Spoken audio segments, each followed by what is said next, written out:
नमस्कार, आप देख रहे हैं 4 PM और मैं हूं आपके साथ निधि तिवारी। सुप्रीम कोर्ट के चीफ जस्टिस डीवाई चंद्रचूड़ को एक पत्र भेजा गया है। ये पत्र 101 महिला वकीलों के द्वारा भेजा गया है और इस पत्र के माध्यम से उन्हें याद दिलाया गया है कि आपके बार बार कहने के बाद भी कोई असर नहीं हो रहा है। एक संवेदनशील मामले पर तत्काल और शीघ्र निर्देश जारी करते हुए कार्रवाई करें, क्योंकि मामला बहुत बिगड़ चुका है। तो किसने लिखा है पत्र और कौन सा वो मामला है, आपको पूरी बात बताएंगे। लेकिन इसके अलावा एक और खबर है जिस पर सुप्रीम कोर्ट ने तुरंत नोटिस जारी कर दिया है। तो आइए पहले इस खबर पर चर्चा करते हैं।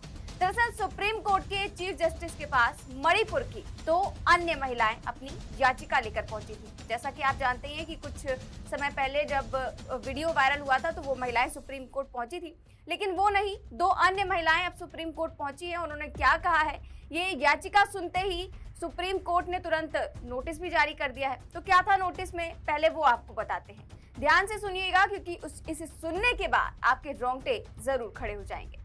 दरअसल सुप्रीम कोर्ट ने शुक्रवार को कुकी आदिवासी समुदाय की 2 महिलाओं द्वारा दायर याचिका पर नोटिस जारी किया। इस याचिका में मणिपुर राज्य में हिंसा से भाग रहे लोगों को मुफ्त चिकित्सा उपचार देने के लिए सरकारी अस्पतालों को निर्देश देने की मांग की गई है। याचिका में पुलिस को 0 FIR दर्ज कराने का निर्देश देने के लिए उचित दिशा निर्देश देने की भी मांग की गई थी, क्योंकि स्थानीय पुलिस ने अब तक FIR दर्ज करने में प्रतिरोध दिखाया है। इसके अलावा मुख्य न्यायाधीश डीवाई चंद्रचूड़ और जस्टिस संजय करोल और जस्टिस मनोज मिश्रा की अध्यक्षता वाली पीठ ने नोटिस जारी करते हुए इस मामले को मणिपुर हिंसा से संबंधित अन्य याचिकाओं के साथ भी टैग कर दिया, क्योंकि जो मणिपुर में हिंसा हुई थी तब सुप्रीम कोर्ट ने अपना पक्ष रखने के लिए कहा था, उसी के साथ टैग कर दिया गया है इन याचिकाओं को भी। तो याचिका में उन लोगों की दुर्दशा का वर्णन किया गया है जो अपनी मातृभूमि से विस्थापित हो चुके हैं और राज्य में चल रही हिंसा में निशाना बनाए गए हैं। याचिका में कहा गया है कि हिंसा के बाद याचिकाकर्ताओं सहित कई लोगों के पास खुद को बनाए रखने के लिए कोई साधन नहीं बचा है, यानी उनके पास ना तो पैसा है, ना ही कोई साधन है जिससे वो अपना जीवन यापन कर सके। इसके अलावा याचिकाकर्ताओं को कई अन्य कुकी आदिवासी समुदाय के लोगों की तरह उनके बुनियादी मानवाधिकारों और जीवन और आजीविका के अधिकार से वंचित कर दिया गया है।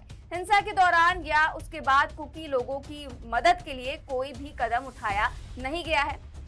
ऐसा उस याचिका में लिखा गया है महिलाओं द्वारा कि कुकी लोगों की मदद के लिए ना तो सरकार द्वारा कोई कदम उठाया गया है, ना ही पुलिस उनकी मदद कर गई है।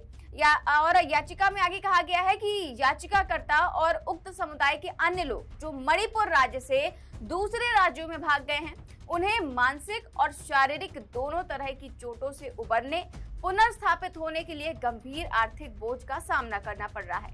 यानी कि उन्होंने मदद की भी मांग की है, क्योंकि उनके पास अब जरा भी पैसे नहीं बचे हैं। किसी तरह वो जान बचाकर दूसरे राज्यों में विस्थापित हो चुके हैं।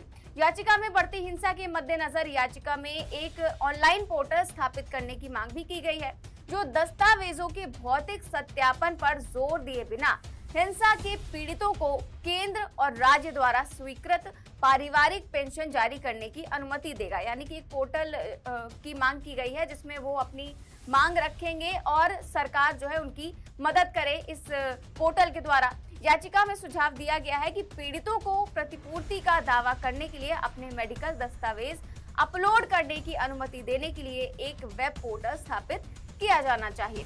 इसके आगे याचिकाकर्ताओं ने अपनी याचिका में सूचित किया है कि वो मणिपुर में हिंसा से बचकर बड़ी मुश्किल से राष्ट्रीय राजधानी दिल्ली पहुंचे हैं। याचिकाकर्ताओं ने चल रही हिंसा में उनके और उनके परिवारों द्वारा सामना की गई भयावहता का विस्तार से वर्णन भी किया है। यानी कि उनके परिवार के साथ जो कुछ भी हुआ है उसका भी वर्णन याचिका में किया गया है।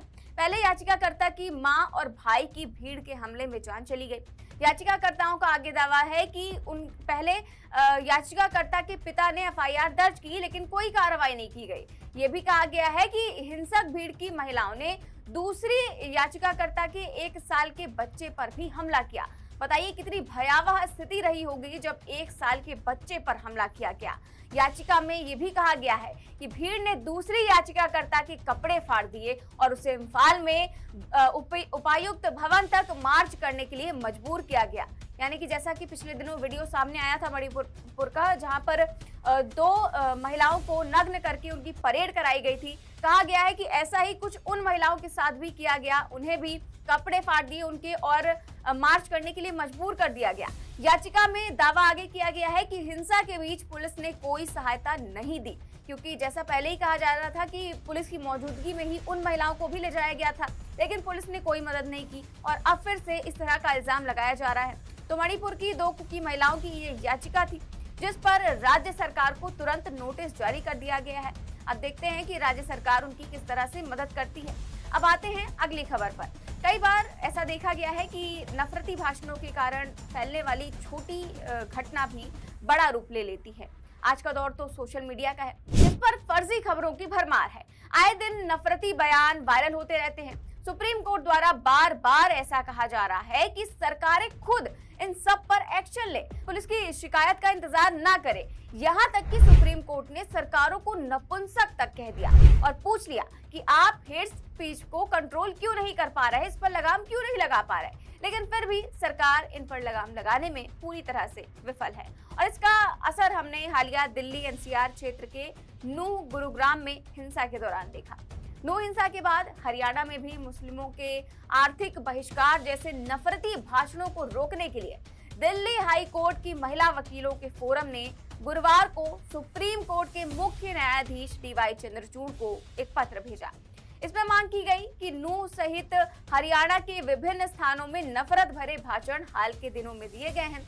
इसके वीडियो सोशल मीडिया पर चल रहे हैं और इस वीडियो में मुस्लिमों के आर्थिक बहिष्कार जैसी नफरती बातें कही गई हैं। इन महिला वकीलों ने, जो 100 से ज्यादा महिला वकील थे, उन्होंने मांग की है कि इन नफरती भाषण के वीडियो को रोकने के लिए सुप्रीम कोर्ट तत्काल हस्तक्षेप करे।